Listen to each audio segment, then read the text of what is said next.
अपना तो अपना ही होता है। अखिलेश यादव को जैसे जानकारी मिली कि प्रतीक यादव इस दुनिया में नहीं रहे, अखिलेश यादव ने तुरंत फोन उठाया और अपनी पत्नी डिंपल यादव के पास फोन कर दिया। अखिलेश यादव रोने लगे। डिंपल यादव पूछ रही क्या हुआ क्या हुआ। तब जाकर के अखिलेश यादव ने कहा कि हमारा छोटा भाई हम सब लोगों को छोड़ करके चला गया। उसके बाद डिंपल यादव भी रोने लगती हैं। फिर अखिलेश यादव का ट्वीट आता है। उसके बाद अखिलेश यादव पहुंच जाते हैं अस्पताल में। तब तक उनके शव को मोर्चरी में रखवा दिया जाता है। प्रतीक यादव की वाइफ असम में थी। उन्हें जानकारी मिली कि उनके पति इस दुनिया में नहीं रहे और उसके बाद वहां से फ्लाइट करती हैं और सीधे लखनऊ आ जाती हैं। तमाम लोगों के अपने अलग अलग बयान आ रहे हैं। कोई अखिलेश यादव को बदनाम करने की कोशिश कर रहा है तो कोई अपर्णा यादव को जिम्मेदार ठहराने का काम कर रहा है, लेकिन सच्चाई तो कुछ और ही है। प्रतीक यादव का पोस्टमार्टम तो हो गया।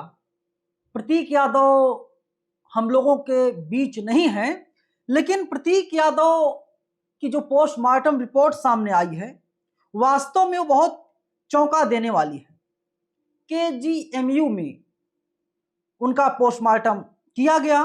पोस्टमार्टम रिपोर्ट के मुताबिक प्रतीक यादव के शरीर के निचले हिस्से से ऊपरी हिस्से में खून का थक्का जम गया था, जिसके बाद आर्टरी और लंग्स में इंफेक्शन हुआ और कार्डियक अरेस्ट से मौत हो गई। एक प्रारंभिक रिपोर्ट थोड़ी देर पहले सामने आई है। बाकी आगे जो रिपोर्ट सामने आएगी हम आप तक पहुंचाएंगे। वीडियो यहीं पर खत्म नहीं होता। वीडियो में हम लोग अब आगे बढ़ते हैं और आगे बातचीत करते हैं। समाजवादी पार्टी के विधायक हैं रविदास मेहरोत्रा। उनका बयान सामने आया। उन्होंने कहा कि मैंने डेड बॉडी देखी, शरीर पूरा नीला पड़ा हुआ था, पैर पर चोट के निशान थे, साजिश के तहत जहर देकर के हत्या हो सकती है। हम लोग जांच की मांग करते हैं। 9 बजे पोस्टमार्टम हो गया, फिर भी इतने घंटे तक क्यों रखा गया। इसके अलावा दोस्तों दूसरी बड़ी खबर जो आ रही है, उत्तर प्रदेश के मुख्यमंत्री योगी आदित्यनाथ की तस्वीर आप जरा देखिए अपने मोबाइल फोन की स्क्रीन पर। योगी आदित्यनाथ जाते हैं, नम आंखों से विदाई देते हैं, प्रतीक यादव को याद करते हैं। डिंपल यादव भी मौजूद थी वहां पर। डिंपल यादव रोने लगी और डिंपल यादव जब वापस जाने लगी तो बताया जाता है कि जैसे गाड़ी में बैठी, मतलब छोटे बच्चों की तरह रोने लगी। उनका देवर अब इस दुनिया में नहीं है। उनका इकलौता देवर उन लोगों के बीच नहीं है, अब उनका साथ छोड़ करके चला गया है। और अब लगातार वहां से जो खबरें सामने आ रही हैं उत्तर प्रदेश की राजधानी लखनऊ से, कोई यकीन नहीं कर पा रहा है कि प्रतीक यादव जैसा आदमी कभी सुसाइड कर सकता है क्या।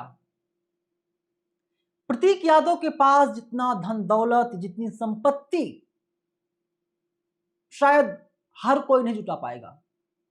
मुझे नहीं मालूम कि उत्तर प्रदेश में कितने लोगों के पास लंबरगिनी है, लेकिन प्रतीक यादव के पास लंबरगिनी थी। इसके अलावा तमाम जो गाड़ियां तेज चलती, जिन्हें स्पोर्ट्स कारें बोली जाती हैं, वो सारी कारें प्रतीक यादव के पास थी।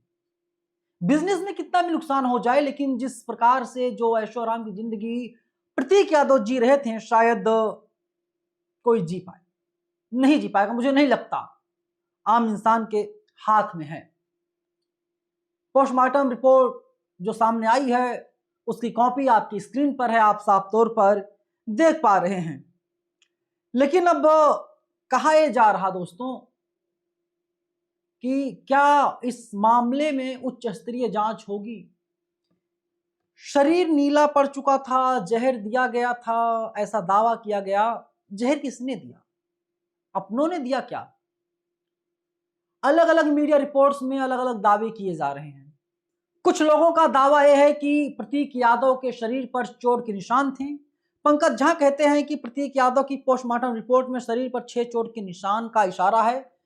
3 चोट तो हफ्ते भर पुराने हैं पर बाकी नए हैं। अगर ये चोट के निशान नए हैं तो इसका मतलब क्या है? जो नौकर, ड्राइवर या जो और तमाम लोग थे, उन लोगों ने मार पिटाई की, प्रतीक यादव को मारा पीटा, यही तो है इसके मतलब। या फिर सच्चाई क्या है उसको भी बाहर लाया जाए। जैसे बताया जा रहा है कि देखिए जी, वो जो है उनको अरेस्ट आ गया था, कार्डियक अरेस्ट आ गया था, इसलिए उन्होंने दम तोड़ दिया। सुबह सुबह न्यूज 18 ने दावा किया कि ड्राइवर ने फोन किया बाकायदा डायरेक्टर को जो सिविल अस्पताल के थे, तो उन्होंने बाकायदा एक डॉक्टरों की टीम भेज दी। फिर कहा गया कि उन्हें स्लो पॉइजन दिया गया। फिर सिविल अस्पताल का बयान आता है, सिविल अस्पताल का कहना है कि हमने ऐसा दावा किया ही नहीं। मतलब जितने मुंह उतनी बातें इस मामले में की जा रही है। लेकिन बड़े दुर्भाग्य की बात है, अभी तक किसी ने सीबीआई जांच की मांग नहीं की, किसी ने और किसी प्रकार से कोई जांच की मांग नहीं की। सच्चाई क्या है आपकी तरह मुझे भी नहीं मालूम, लेकिन जो रिपोर्ट्स सामने आ रही है पोस्टमार्टम की, उस रिपोर्ट्स में अलग अलग दावे किए जा रहे हैं। और बड़ा सवाल, अहम सवाल यही है, अगर हम 2-3 चीजों को देख ले, कार्डियक अरेस्ट आया नंबर 1, नंबर 2 चोट के नए निशान कुछ, नंबर 3 पॉइजन, हकीकत क्या है, सच्चाई क्या है? योगी आदित्यनाथ पहुंच जाते हैं, बीजेपी के प्रदेश अध्यक्ष पहुंच जाते हैं, अखिलेश यादव तो पहुंच ही जाते हैं, बहुजन समाज पार्टी के तमाम नेता भी वहां पर पहुंच जाते हैं, तमाम सांसद पहुंच जाते हैं, तमाम मंत्री पहुंच जाते हैं वहां पर, तमाम बातें हैं, तमाम गुत्थियां हैं। इन गुत्थियों को कौन सुलझाएगा? अभी तो सिर्फ यही कहा जा रहा है कि परिवार से परमिशन लेकर के पोस्टमार्टम करवाया गया। लेकिन अमूमन हम लोग यही देखते हैं, जो हमारे समाज में होता अक्सर, कि जब किसी की डेथ हो जाती है तो इंतज़ार किया जाता है पोस्टमार्टम तब तक ना हो जब तक मृतक के पति या पत्नी जो भी हैं वारिस, वे लोग ना आ जाएं।